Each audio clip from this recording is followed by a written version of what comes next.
దేవునికి ఇచ్చే సమయాన్ని దేవునికి ఇస్తున్నావా? 24 hours 24 గంటలు నీ జీవితంలో ఉంటే 24 గంటలు నీ సొంత పనుల కోసం నువ్వు ప్రాకులాడుతూ ఉన్నావు. కానీ 24 గంటల్లో కనీసం ఒక 2 గంటలైనా నువ్వు ప్రభు కేటాయించగలుగుతున్నావా? చిన్న పిల్లలు మొదలుకొని వృద్ధుల వరకు దేవుడు మాట్లాడుతున్నాడు. 24 గంటల్లో ఉదయం 1 గంట నువ్వు ప్రభుకివ్వు, సాయంకాలం 1 గంట నువ్వు ప్రభుకివ్వు.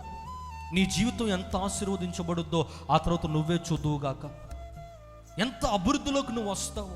నీకు తెలియకుండానే నీలో ఒక ట్రాన్స్ఫర్మేషన్ వస్తుంది. నీకు తెలియకుండానే నీలో ఒక నూతన మార్పు నువ్వు చూడగలుగుతావు. నీ కుటుంబస్తులే అంటారు, ఏంటి మార్పు, ఏం జరిగింది? నువ్వు అప్పుడు చెప్పాలి, పలానా విధానంలో దేవుడు నన్ను దీవించాడని. దేవునికి ఇచ్చే సమయాన్ని దేవునికి ఇవ్వు. బైబిల్లో ఒక అద్భుతమైన మాట రాస్తాడు, సమయము పోనీయక ఏం చేయమన్నాడు? సద్వినియోగం చేసుకోమన్నాడు. మీకు ఒక మాట నేను చెప్తాను, జీవితంలో ఏది పోయినా తిరిగి వస్తాయి, కానీ 2 పోతే మాత్రం తిరిగి రావు.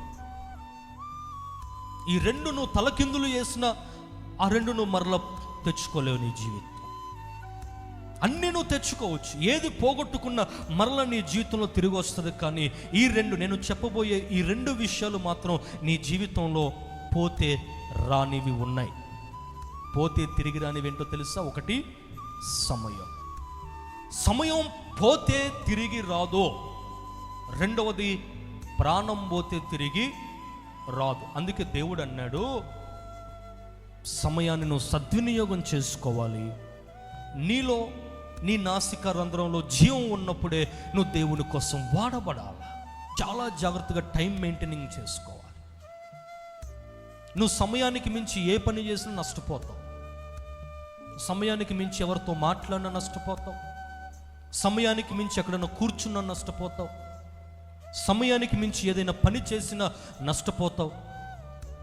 సమయానికి మించి నీ జీవితంలో ఏది నువ్వు చేసినా ఖచ్చితంగా నువ్వు నష్టపోతావు. అందుకే దేవుడు ప్రతిదానికి సమయాన్ని పెట్టాడు. ఆ సమయానుకూలంగానే నువ్వు ఏదైనా చేయాలి. పనిచేసే సమయంలో పని చేయాలి, కుటుంబంతో గడిపే సమయంలో కుటుంబంతో గడపాలి, సేవకులతో గడిపే సమయం సేవకులతో గడపాలి, సంఘముతో గడిపే సమయం సంఘముతో గడపాలి, భార్యను చూసుకునే విషయంలో భార్యను చూడాలి, భర్తను చూసే విషయంలో భర్తను చూడాలి, పిల్లలకి ఇచ్చే టైం పిల్లలకి ఇవ్వాలి, దేవునికి ఇచ్చే సమయం దేవునికి కూడా నువ్వు ఇచ్చేయాలి.